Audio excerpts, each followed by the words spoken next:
Since I've known you, you've said something over and over and over again. Here it is. If you have a pulse, you have a purpose. So what is your purpose right now? Oh, just getting through the day, Hoda. The older I get, it's more that. How many more hours to go, Lord, before I get to go night-night? So bad. It changes, Yeah. like the seasons of your life, and if you're hanging on for dear life to the old ones, Mm-hmm. you're gonna miss the present, which is, as you know, it's a pun, but the present is a gift, Mm-hmm. and we never how long the gift will last. We just don't know. You know, I've lost so many precious people. It seems to. I remember Frank saying at a certain point in his life when he said, "Kath, they're all dying, or they're all gone now." And I go, "It seems that way, sweetheart, but you're still here. Yeah. But you could go at any minute," and we'd laugh about it. And then even my dog, my precious dog Bambino, Yeah. died last year. And I said, "Even you, Bambino?" I'm running out of people to talk to. I mean, it's too many. I don't have time to pray for the ones that are still here and hanging on for dear life. So what gets you up? Like, what is the thing that you go? Because you got to know, what is it? What are you going to say? Well, I am now the hipless wonder. I was sitting on a rooftop. I just had my hip replaced. Yeah. And this gorgeous group of guys, come in and they're sitting next to me and they're looking at me and stuff. I go, "Hey, you guys want to have a really good time with a one-hipped wonder?" You're so bad.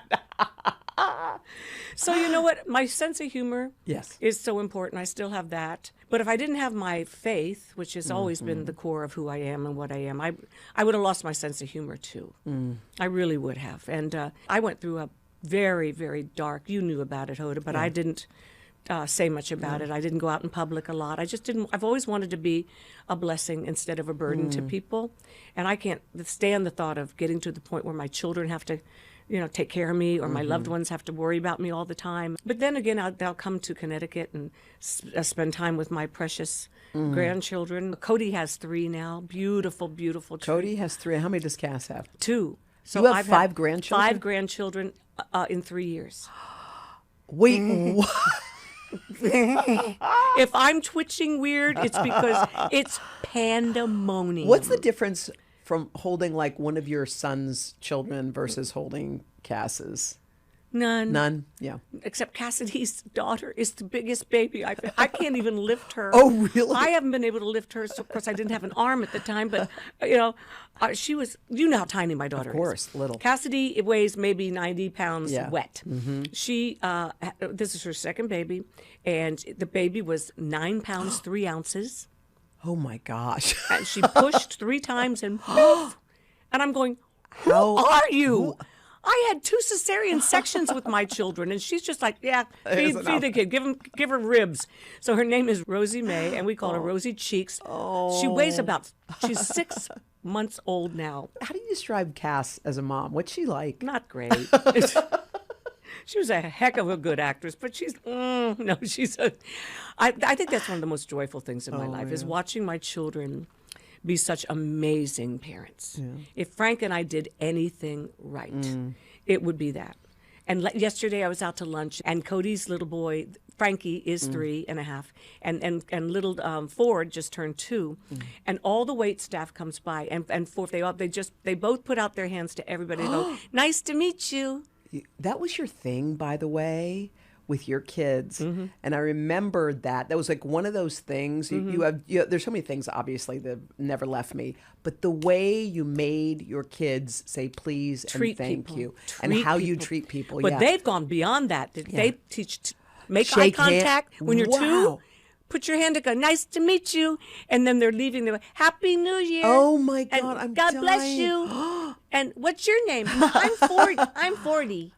I mean, they're just incredible that way. And then their latest one, Faith, is 3 months old and looks just like Elizabeth Taylor. Oh my God. I'm all that. She's just perfect. She looks a lot like her mama. She does. Erica's a beautiful girl. No, they're doing great. You know what I'm so blessed about, Hoda? Tell me. They both married the love of their lives. They did. Cass and Ben had known each other since they were 11 and 14, and they were always together. We said, but they're going to get married someday. Erica was just teasing yesterday about how many years she dated Cody until he finally said, all right. Let's do it. But once they started having their babies, nobody came up for air, that's for sure. When I think about you and Frank, how many years has it been since Frank passed? 10 and a half now. Hoda, it was on your birthday. I know. Yeah. Well, I remember. Yeah. I never. I wanted you to know before you got off a plane from New Orleans and saw that on social media or something. And I said, I don't even want to tell her because she's going to come here. She's going to say, I've got to go be with her. I've got to go hug her. I won't stay long. I could just hear your process. You pulled a Hoda that day too. Well, I remember because I was on the plane and I was like, oh, Kat's calling. And I was just landing or just about to. And you said, Frank went to the Lord. And I literally was, I don't know, I was so shocked because I'd just seen you guys together. And I remember you said, and don't come here. I'm good. I'm fine. It was your birthday. And you said, it's your birthday. And I remember going to the airport, whoever I was with, nobody knows. Anyway, I said to whoever that person was, you go home, I'm going to go to see Kath. And I remember walking into your backyard and I saw the back of you. And I just was standing there and I was like, I know. And you turned around and you go, I'm glad you came. And I was like, I just remember the whole. I know. There's certain things that are just seared into your soul, you know. And that was one of them. You never forget that day. It was a beautiful, beautiful August 9th morning. Yeah. And we were getting ready for church. And he had just had the best. This should be a lesson to everybody. You know, he was 1 week shy of his 85th birthday. And he was in phenomenal shape. Yeah. You know, that morning he'd gotten on he took great care of himself. Yeah. He got on the scale. Your weight is 178 pounds. Wow. And I remember saying, oh, it's going to be a good day. That was his favorite weight to play. He played that weight for 12 years with the Giants. Wow. And he'd gain some weight in the off season and stuff, but he'd be back. That was his fighting That was his fighting weight, yeah. The other thing I remember, it was a beautiful day. We live on the water, so all the kayakers were going by. And he would always go over to the end of our property over on the side, and he'd wave to everybody. Well, how's a fish jumping? He just loved it. He loved people. And I came downstairs, and he wasn't in the chair that I had left him in. He'd been drinking his coffee, and having cornbread. And to this day, I cannot look at a piece of cornbread. And when I came downstairs, he wasn't there, and I went, babe, lamb? I always called him lamb for lamb chop. And I turned over, and he was on the ground, on his back. And the coffee cup had dropped, obviously, but had not broken. And this was the look on his face. Yeah. Oh, my gosh. And I thought, oh, my God, he saw Jesus, and Jesus took his breath away. Oh, I'm imagining, because one of the things, I still remember this so vividly, was after Frank died, you came on the air, and you spoke about him. Like a week later. Yeah, a week later. And the number of people, I don't know that there was anything that we did on our entire show that was more impactful than that day. I know. That day touched people who were going through whatever incredible tragedy. Yeah. And I wonder, like, you know, the way you dealt with it and the way, I just think about people listening right now who are saying, I lost someone and I don't feel what you're feeling. Like, I can't get out of bed. And you spoke to a lot of those people. What do you say to them? You know, Hoda, everybody said, Kathie, there's no rush. You don't have to get back. You grieve a little. I said, I was grieving for the 10 years before Frank died because he had a lot of CTE in his brain. We knew that. So he started to die long before he did die. And if all of us sort of thought about life that way a little bit, we all die a little bit every day. You know, so let's make a real big effort to live a little bit more than we die, you know, each day. And so I would encourage everybody that's listening the same way I did that. The reason I had so much peace in my life, and Scripture calls it the peace that passes all understanding, because it makes no sense that you've loved this person you have loved almost 30 years, been married 30 years, loved as a friend for 4 before that, had 2 beautiful children with, and shared a huge life with. And I was crying tears of joy because I knew where he was and who he was with, even more importantly. And that comes from a place deep in your soul that, you know, happiness comes from the word happenstance, the root word, which means circumstances. You're happy if your circumstances are good. But joy, and you know a lot about joy now, Hoda. You've named your company. You've studied it now and experienced it.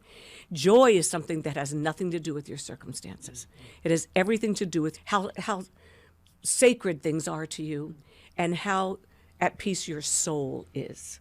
I refuse to to go through life feeling like other people are invisible Yes. and I'm the center of the universe. Yeah. My parents taught me, no. Did you create the universe? How about we talk to the one that did? Let's see how he feels about it, And then they made me laugh about it. And I'm teaching my grandchildren the same thing. We have to pass it on. You're doing it with your girls now. Nobody was more beloved here at NBC than you because of the way you treated people.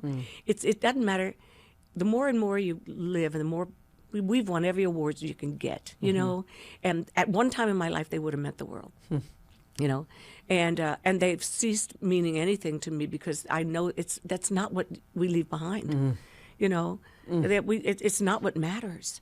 I'm leaving behind 5 beautiful grandchildren, 2 amazing kids who are, understand what love is. They know how to love. Yeah. The people that's why I've worked so many years with battling child abuse and child neglect, because I was so aware of the fact that if whatever a child does not get when they are young, that they spend the rest of their life trying to find it. Wow. That's very profound. And they don't know where to get it. Yes. And they go to all the wrong places, Yes. and they choose the wrong partners, and they start Yes. numbing the emptiness that they feel. And it's all so negative and counterproductive, and ultimately they die of the same broken heart that they've lived with their whole life. Oh my God, that's very profound. That's It is, so though. true. They never get over their broken heart. Their broken bones will maybe, you pray to God they'll mend. But many scars are there as a reminder. Scars are reminders. And I have scars all over me now. Nobody wants to see my porn stuff anymore. I used to get offers. Not anymore. My favorite line was, You've "What are you lost doing?" too many limbs, Kathie. That was one of my favorite lines of yours. What are you doing now? Porn? Like, you just didn't care. That was I did not care. You did not care. You know why? Why? Because it got a laugh. You got a laugh. If it got a laugh, I cared a lot if it didn't get a laugh. It always got a laugh. But I got everybody in the Deep South that laughing now also about that, and that took a while. You are so. That was always the magic. I was always so in awe watching you. So I'd see these celebs that you've known for years, and I was meeting for the first time. And when they would sit down, you would say something like, "You're gonna wear that?" And I was like, "Oh my God!" And they would. Is that cleavage appropriate for this time of the morning? And they would love it. The other thing when I was thinking about you, and I was thinking about the things I admired, and their list is so long. We don't have time. Yeah, I know we don't. But one of the things I remember so clearly is getting in the back seat of the car with you. Oh, we weren't going to talk about that. We promised. And then Kath would do the same thing. She would pull out this yellow pad. And I remember this was downtime. This was after we had just done a full day of work. And you would say, "I've got something." And you would start scribbling whatever it was, whatever came to you. I have a song idea. Your creative piece was the biggest part to me. Yeah. I mean, that I saw. So how are you? I know you've got a book coming up, but how are you exercising that part? Because if you're not creating, you're stagnant. Like, you have to be putting stuff in the world. You know where I feel that way, Hoda? Because I believe that God is the creator of all things, and we are at our most godlike when we are co-creating with our creator. That's when I'm happiest. When I am, or most joyful, I should say. When I'm writing a lyric that I know immediately. I'll you know what? I will stop and I'll go, "Oh, you are good," and I know where it came from, and I write it down before I forget it. Thank God. I mean, my body's falling apart. You'd never know it, but under here, please. Anyway, but my mind is as sharp as it's ever been, and I'm grateful for that. Both of my parents had, my mom, she was an adorable dingbat, wasn't she? She really was. I loved your mom. But I'm so grateful that I had the kind of parents that I had. We didn't have much, but we didn't have everything we wanted, but we did have everything we needed. And so I want to spend the rest of my life giving whatever I have to people that don't even have what they need. This world we live in is all about stuff. Then you get to a point like me that I now have too many houses, too much stuff. I want to give it to people that need my stuff. My trash is somebody else's treasure. And I don't mean it that way. It's like, look at me. I'm saying that's worth something to somebody. Yes. And I'm going to get it out of my house and get it over to them because they don't have a house. Right. That is becoming more and more important to me. I don't want to waste a moment in my life, but I also don't want to waste a blessing that I'm taking for granted now, you know? It wouldn't be taken for granted if I put it in the right place. One of the things that, I mean, I have so many memories. When I'm looking at you, they just all come back. Yeah. But I remember you inviting like everyone to your house and taking care of our staff coming over. Let's go to Kath's, passing out wine to everybody felt. They got their fair share and a bottle to go. Everyone felt home. Like you had this ability, and it was something that we had at the show, you and I. And yes, we did. And whenever a crew member, anybody, Jimmy, it didn't matter, Anthony, whoever, they all, Jerry. Like, well, now you're making me so nostalgic. What a team we had. But seeing people, like seeing them, knowing names. It wasn't like when you came in, you were like, what happened with your niece? Tell me about the birthday. Like it was that kind of a thing. Because if you're taught that you are made in the image of God, that means everyone is. Yeah. And that's how you treat people. You may not like them much, but God likes them enough for both of us. And you may not respect them. Maybe they haven't evolved yet the way you think they should. Yeah. But we have no right. If I spent my life judging people, I would have never learned how to love the unlovely. Love the people I disagree with. Love that. Jesus said, they will know you are my followers by how you love one another. And I don't listen to anybody but Jesus anymore. I really don't. My doctor once in a while, but not always. I don't listen to my kids. It's the joy of becoming an old fart. You know, I've become Regis. What's wrong with you? Quickly and efficiently. I know, the whole idea of being free. Like, but you've never, I mean, I feel like everything that we did and what changed me, and every time I give a speech today, and I still give them, is I always say the same thing. Like, I spent most of my professional career putting a circle in a square and trying to be something I wasn't until I sat with you. You were doing darn well, sweetie. You had more Emmys than I did. I never won Emmys anybody until I sat down with her. But the funny thing is I remember not even knowing that I was putting a circle in a square. That you've been taught to. Right. I thought that's how it fit. That's how it felt. You make it fit. Right. And then when I sat with you, it was like flow. Like I didn't know it could feel this way. And you kept saying, just because it's fun and it feels effortless, because for us it did. It didn't mean it wasn't work. Like I understood from that minute, from the minute with the cards, from the minute we sat next to each other. The wind took the cards. Oh my God. I screamed out, "It's a miracle." The wind came up outside on the plaza. And I said, now we're going to get rid of the IFB. So the story is I was so anchored to knowing the cards when Kath and I started working together. So I was like, camera one, camera two, camera one, camera two. Got it. And Kath was like, anyway, so here's a good story. And I was like, okay, great. So I was listening to the producers. I was following the cards. I was doing all the things I was supposed to do. Because of your training. Because of my training. And then it was like all of a sudden I'm looking at you and then like life happens. It just became real. So let it. Let it happen. That's where the gold is. That's when you start mining the gold. Oh my God. And then when, we were forced off the plaza for making too much noise. Yes. And then we came into the studio. Yes. And then I realized, I don't know when it was a shift in you. Yeah. We started to really trust each other. Yes. And you knew, and Frank had said that to you. She will have your back, Hoda. Don't worry about it. She will. You can trust her. And this is before. I just want, if you're listening, to know this. When the fourth hour started, and I was working with Natalie Morales and Ann Curry, and then Kath came in one day. Both of them were off, and Amy Rosenblum and I had seen. I just saw Amy. She you said did? To send her, yeah. Mm-hmm. We saw Kath having lunch, and we asked her if she would fill in one day. And when Kathie filled in, when you filled in that day, I'll never forget it. It was like it's like someone turned the lights on. Kath came out in the crowd. You were just dazzling. I almost wasn't even paying attention to anything else. I was just watching you. And the powers. Because I wasn't auditioning. Who gives a rip? And the powers that be have done something they've never done at NBC. They came across the street. Remember? They were like, Kathie Lee, oh my God, that was amazing. And they wanted Kath to come back. And here's the truth of it. They wanted Kathie to come back, and they were going to decide who would be with Kath. And Kathie said to them, I'll only do it if it's with Hoda. That's right. You chose me. That's why. Because of the lunch we had. I didn't want to come back to Yeah. daytime television. Yeah. This is so fun to reminisce like this, Hoda. I Yeah. love you. I love you too. And I've loved you since the day I met you because I wasn't watching daytime television. Yeah. I was writing a Broadway show at Yes. the time, and that takes a lot of effort. Yeah. And I met you that day Yes. at the restaurant, Michael's Restaurant. I think the beauty of that day was about tenfold. But for me, the main thing was I had no idea how much in common we had. Boy, right from the very beginning, it was our families. Yes. It was you adored your daddy, and and you had lost him, and your mom, and your brother, and your sister, and I just, oh my gosh, we connected bonded like sobbing. crazy. And I sang for you. That was my favorite I moment. wanna matter, and she's woohoo. I said, she's an easy mark. She's not going to be much work.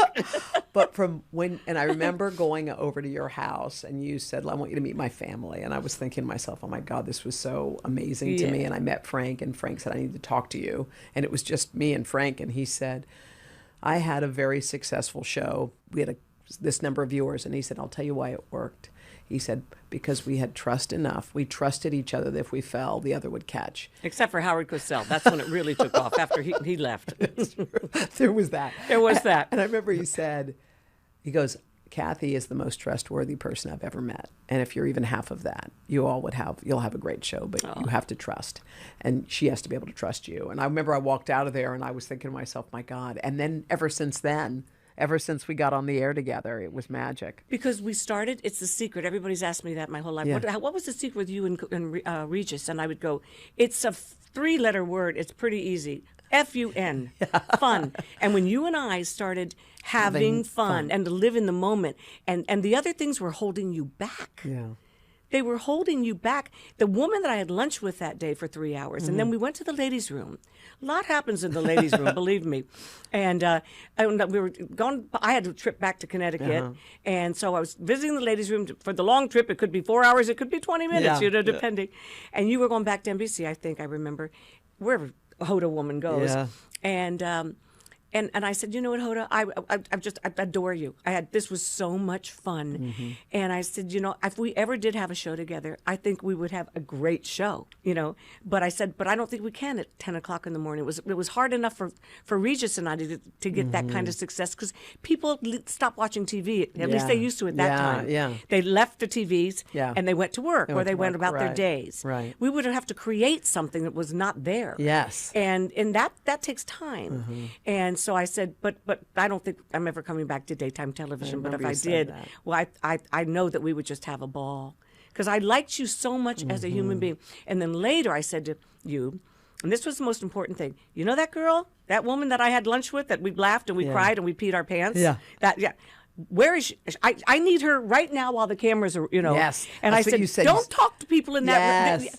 That was the difference because you said, "Be that girl." What are you be doing? That woman. Yes. Because I knew your instincts, Yes. your comedic instincts. I'd never seen them before. I didn't watch you before, but that year I saw you. I just started seeing you drop all the stuff that.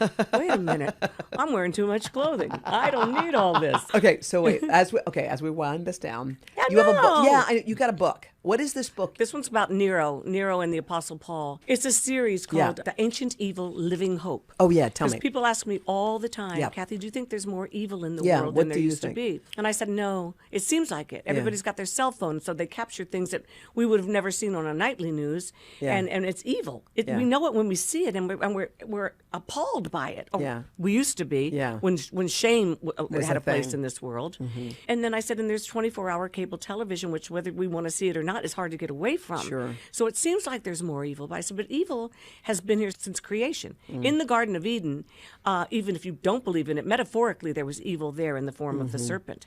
God was walking in the coolness of the evening with what the male and the female he had created, not to control, but to have fellowship with him. That's what Creator God has always wanted. He doesn't want religion from us. He wants relationship. So I said, so he was trying to mess everything up for us even then. No question about it.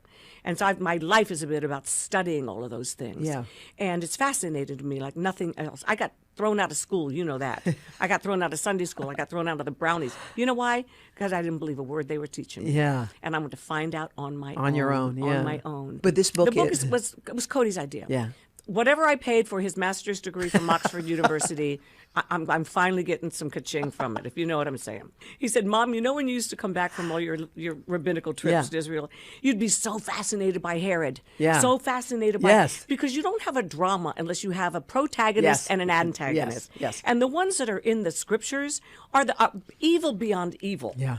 And they're just, and their stories have never really been told. Yes. Especially in the faith-based world, because the faith-based world has been afraid to, they homogenize it all. Yes. And we don't want to offend. No, tell what happened. Truth, yeah. Because the scripture is very clear how evil these people were. Yes. And I do the audio. Oh, you do the audio? Now maybe you will when you're on your trip. See, that's when I'll do it. I'm going to listen. I've read many of your books. Okay, so wait. Okay, this podcast is called Making Space. So when you have, that is what it's called. When you have a day that's all for you, you don't have one obligation. You have no one who needs you. You open your eyes in the morning and you can fill it any way you want. How would you fill that space? Oh, I would make space for FaceTiming. Yeah. Oh, that's good. Yeah. I could not survive living in Tennessee. Yeah. Cassidy and Ben live there too, but they're everywhere. They're all over the place. And Cody and Erica live in Connecticut. But FaceTime didn't used to. I thought, what if they know me now, Hoda, because we FaceTime every day. I love that. And they call me Booby. Booby. Booby is Yiddish. Booby. Yes. For grandma. Yes. And I wasn't going to be grandma. No. I wasn't going to be granny. I wasn't going to be grandmother. And I wasn't going to be nanny. I wasn't going to, it's fine if you all love it. Fine, just you be you. So I asked my friend whose mother is Israeli. Yeah. And she tells me lots of dirty stuff in Yiddish, and I love her. Anyway, I said, what is the word in Yiddish for grandmother? And she goes, booby. Because it comes like bubala. Oh, my little bubala. And I said, that's me. That's it. I knew instantly. I love it. So bubala makes time for FaceTiming.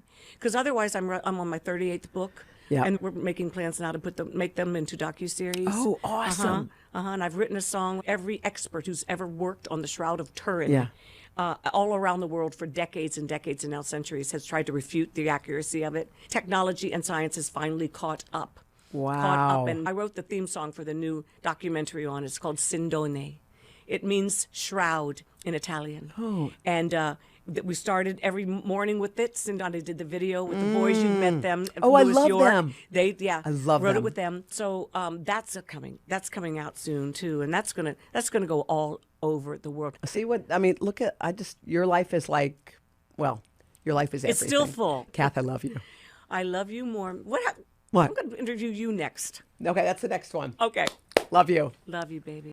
Hey, thanks for watching. And don't forget, you can catch the Today Show every morning on NBC or take Today when you're on the go. Just follow the Today podcast on Apple Podcasts, Spotify, or wherever you listen.